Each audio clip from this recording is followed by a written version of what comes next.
Joining us now, ladies and gentlemen, is new and undefeated head coach for the New Orleans Saints, former special teams coordinator, now add the slash. Ladies and gentlemen, Coach Darren Rizzi. Yeah, Coach! How you doing, man? Awesome, guys. How you doing? Dude, not as good as you. Head coach in the NFL. You're undefeated. Now, you need to go to the right. Yep, there it is. There it is. And I think we... boom. And we did it. Yeah. That was on us, not on you, obviously. We will take the blame for that. But let's chit-chat about here, you being a head coach in the NFL. Obviously, friend of the program. We've gotten a chance to chat with you whenever you decided to kind of take on the leadership of special teams coordinators around the NFL to figure out the kickoff answer. The way you talked about it, I think we all loved you. Fell in love with your energy, fell in love with the way you do things. Feels like your team feels the same exact way about you. You're now interim head coach. How much have you been able to change, and how has your life changed over the last week or so with the boys? Yeah, definitely a little crazy week to say the least. No doubt about that. I think you know me well enough to know that my personality is not going to change much, right? I would say this, when you're in the middle of the season, you guys know this. There's only so much you can do, but I did think it was important for the building, the players, the coaches. When we came back on last Wednesday, I wanted to just look and feel a little bit different. I add my own little touch to it, if you will. So I know you guys have heard about the locker room changes and the schedule changes, practice schedule. I had said to the guys, our last home game, not this one against the Falcons, but the one previous to that, I didn't feel that Superdome energy, not from the fans. I'm talking about from the players, and I want to get that back. And so, the passion, the energy, all that stuff was the big theme last week. And, I really haven't had a chance to kind of soak it all in. Just kind of, you know the deal. We're in the middle of the season. So just made those changes. The guys all bought in, the leadership bought in. And here we are. So we're going into week 2, and we got to duplicate the same thing. Okay, well, how about this? Let's take it in for a moment. Congrats, man. Hell yeah. Congrats. Not easy to do that. Hell yeah. Not easy to do that, especially when it's real loud and everything else that's going on. Division opponents playing very well. The Atlanta Falcons obviously going to be difficult. Some people in here actually didn't think you guys were going to be able to do it. Some people said that. Some people right over there didn't think you had the opportunity. I assume he wasn't the only one in the world didn't think you guys had a chance, but the team looked different. It felt different. Derek Carr talked about how we got asked the most amount of plays I think I've ever had in a practice. And then we heard you come out and talk about this activation mode. And I know, there's only 32 head coaching jobs in the league at the top. Everybody has thought, though, about what a team would look like or how a practice would go if they were the head coach, though. Is that implementing those things? Is that what that was, what we heard from Derek and what we heard from you about the activation period? Is this kind of what you thought a team would look like if you were the head coach? Or how are you making these decisions and kind of choosing what to change, the little things you can in the middle of a season? Sure. Listen, I think when you work for a lot of people, a couple different organizations along the way, I've interviewed for a head coaching job a couple different times. And so, I always put a plan together. There's always some ideas that you think, hey, man, when I get a chance to take over, I want to do this. I think this is the right formula. I felt like it was the right time, right place. But again, none of that's possible. And you guys know this. None of that's possible unless the players buy into it. And so, I met with the leadership group quickly, all those guys, Alvin, Cam, DeMario, Derek, Taysom, all that leadership guys, Eric McCoy, the captains, and went through all kind of the things I was thinking. They were like, Coach, we're in. Man, we're in. And, the activation, the way we were going to run the practice was kind of high tempo, high volume number of plays, maybe not as intense post snap, but really intense pre-snap, game leg off the sideline, 40-second clock. And, I'm sure everybody was a little bit, apprehensive in the beginning, especially Derek, right? But man, after practice number 1, they were like, that was awesome. That was awesome. That's, and that was really great to hear. And then, and then we kind of just, rolled with it all week. And, they've all said that they felt like, they were just super prepared for the game, both mentally and physically. And, I was really talking to the linemen all week, to be honest with you. The offensive, defensive linemen, been like, hey, what do you think? What do you, how do you feel? And because those are the guys that, sometimes when you change up the practice schedule, it can affect them the most, especially middle of the season. And they were like, Coach, man, we feel great. And then the offensive, defensive linemen really going into the game where the guys were like, man, we are ready to go set the tempo, and that was pretty cool. Hey, it's smart to get the O-line and D-line on your side, too, because if they're bitching, everybody's bitching. Oh, yeah. That's a smart play for a guy that's been around a long time. I love the way you've gone about doing what you do. Go ahead, AJ.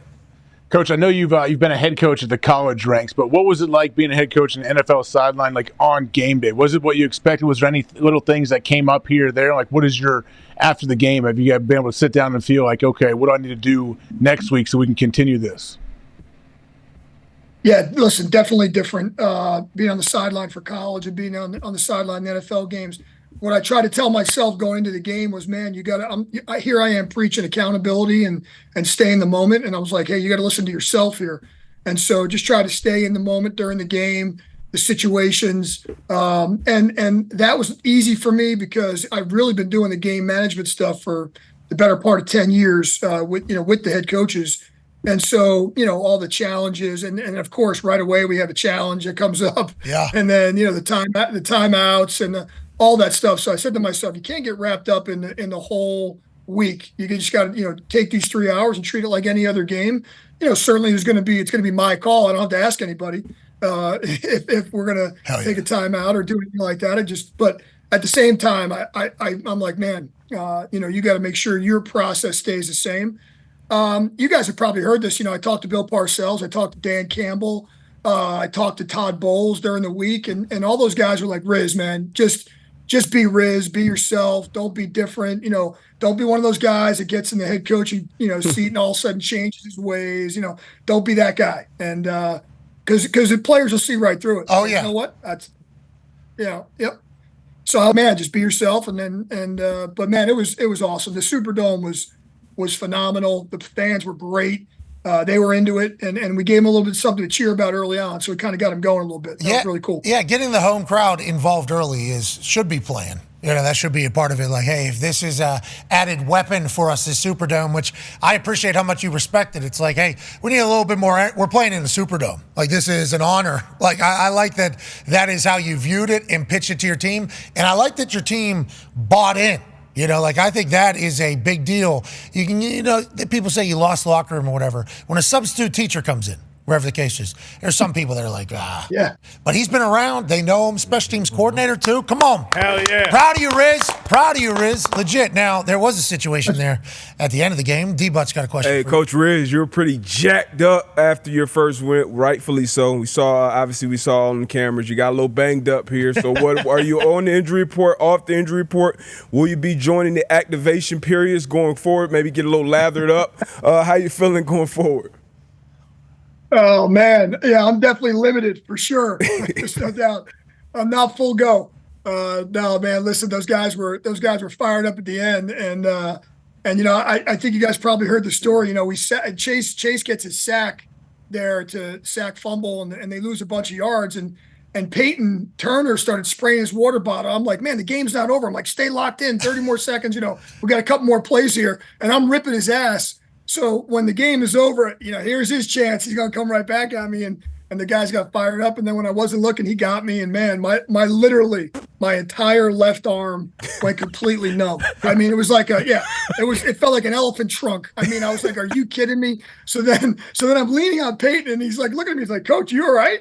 He's like, he thought I was having a heart attack or something. This is on you. I'm fine.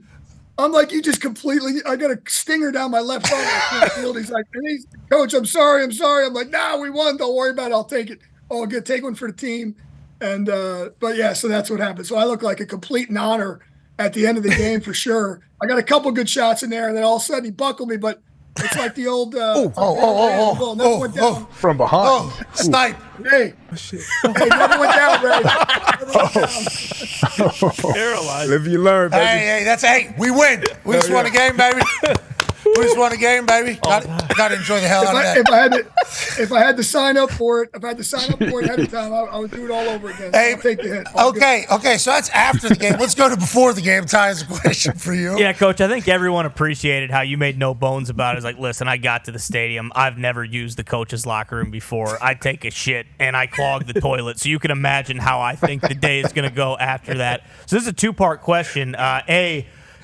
I mean, we're talking the Superdome here. Those are industrial pipes. What did you eat the night before that made you clog the toilet? And have you considered now going forward? You don't have a choice. Have to. You got to take massive nukes before the game and clog the toilet every single week. Oh man! So here I am, and I'm in there, but I'm obviously by myself, right?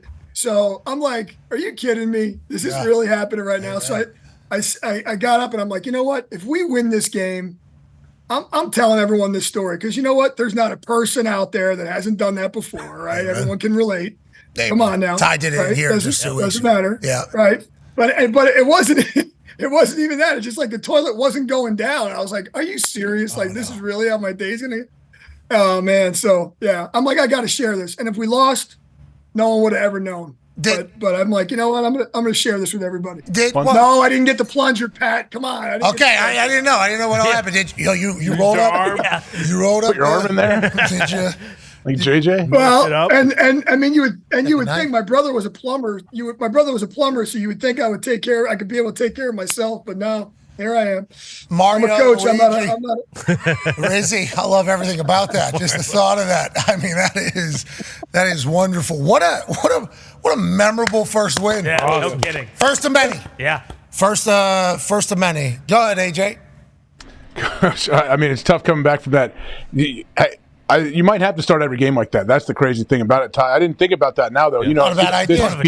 People get superstitious. I know it's a baseball thing more than football, but how do you, with everything we said, like how do you continue your message? How do you continue to, I guess, bring this much juice? I know you're going to be you, but how do you continue for your message to get across and evolve and really, you know, as your team, you grow as the season goes with you as the head coach? Yeah, I think that's actually going to be in the locker room after the game. I said to the team, I think that's going to be our biggest challenge. Like, a lot of times it's easy to get on board with something that's new and fresh and exciting. And, we press the restart button, all that. It's in order to duplicate that and duplicate that effort, duplicate that energy. Listen, I'm going to bring it every day. The leadership of the team is going to be the most important thing. I'm going to challenge those guys this week. Let's have a better practice week. There's plenty of stuff, from the game that we got to get better. The team, we didn't execute. We certainly weren't perfect. There's stuff we got to get better at. So let's make that the focus this week. Let's keep the same energy. Let's keep the same juice. Let's make the corrections. But at the end of the day, we won that game this past week because we were prepared and we made plays when we needed to. I mean, the Honey Badger interception, the Chase Young strip sack, the blocked field goal by Ridgeway. I mean, we made big plays in the game. That was a big, big deal. And so I felt like the pressure of the week is and again, we brought the juice, we brought the energy. The Superdome was awesome, and so let's use that same formula, and let's not take a step back. So that's going to be really the messaging this week. We'll be wild to watch it because there's a lot of talent obviously on the team, incredible amount of talent. For whatever reason, wasn't going the way it should be. Coach Riz comes in, let's go. Starts, comes in. You know the Rizzler, obviously. You know the Rizzler. Yeah, listen, we got to get the Rizzler to a game over here. I got to get in touch. Can you put me in touch with the Rizzler? Yeah, you do. Yeah. We don't know the Rizzler.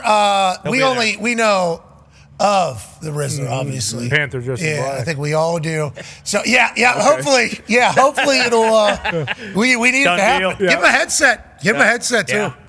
He needs somebody. Hey, somebody told me I look like an older version of the Rizzler. Like I can be related to him. Wow. What a compliment. Double, what an double. What an absolute honor for you. I mean, but the Rizzler maybe having a headset on him. He should. Play 3 tech. Yeah, get him a helmet. Yeah, you're right. I didn't even think about putting him on the field. Yeah. Holy shit. Hey, I got another one. I got another one for you too, though. By the way, this is another one that's we got to get down to the game. So Pat, you had Livy Dunn and Schemes on, right, on College Game Day. Yep. All right, I got an absolute random fact here. You ready? Yep. Livy Dunn and myself are from the same hometown in the great state of New Jersey. Holy shit. Same exit off the and we're both here in the great state of Louisiana. So I got to get Livy and Paul. We got to get them down to the Superdome. So here's an open invitation right now. Livy, Paul, let's get you down to the Superdome this Sunday. Yeah. And get you part of the action. I mean, we had 2 Hillsdale, New Jersey natives. Oh my gosh. Down here in Louisiana. And same exit off the Parkway. You got it right. So we grew up. That makes a lot of sense for Paul to want to go down there with Livy, too. You know, let Livy, because she's going back to LSU, she's going to win another national championship. Back to back. And then Paul Skeen's obviously about to win a World Series. With who? Well, he might win a Cy Young. He's not going to win a World Series. No, he's going to win a World Series with the Pittsburgh fucking Pirates. Okay. That's what he's going to do. Okay. Nonetheless, they need to get down to a Saints game. We agree. Hey, Riz, we like what you're doing down there, Riz. Smart. We like what you're doing down there. Tone Diggs has a question for you, Riz. Yeah, Coach. Obviously, you got the Browns coming in this week. Are you worried if the game was based off of just sheer motivation that Jameis would potentially put the boys over? Yeah, I mean, listen, Jameis, obviously, I got a great relationship with Jameis. Jameis is we know what kind of playmaker Jameis is. You look at what he did, coming off that week when he started against the Ravens. I mean, he catapulted them. It was a little bit no different than our deal this past week. There, he kind of brought the juice, brought the energy, and so he's going to be fired up. Listen, I know how Jameis is. He's going to come into the Superdome ready to roll. And he's played here many, many times before, both as for the home team and the visiting team. And so he knows what that crowd's going to be like. And so we're going to, that's going to be something we got to obviously get after. And listen, I know their record hasn't been, is not great either. But at the same time, they got a couple guys playing really, really good football. I mean, Garrett is killing it right now. Got to have a plan for him. But Jameis, listen, he's gonna be juiced up. Yeah, he is good. We're going to bring more juice than him. You told us that you used to go to do the thing. Don't eat dubs. Don't be eating dubs. You don't need to be doing that. You do exactly what you're doing. Big dumps. Yep. And then big stingers afterwards. And then you just keep it rolling. Coach, we're incredibly pumped for you. Congratulations. We hope the boys continue to play great football for you because we obviously appreciate you as a human and a football coach. Have a good one, man. Thank you for the time. You guys, man. You guys are the best. Anytime, man. Love coming on. We appreciate you, ladies and gentlemen. Coach Darren Rizzi. Yeah, go.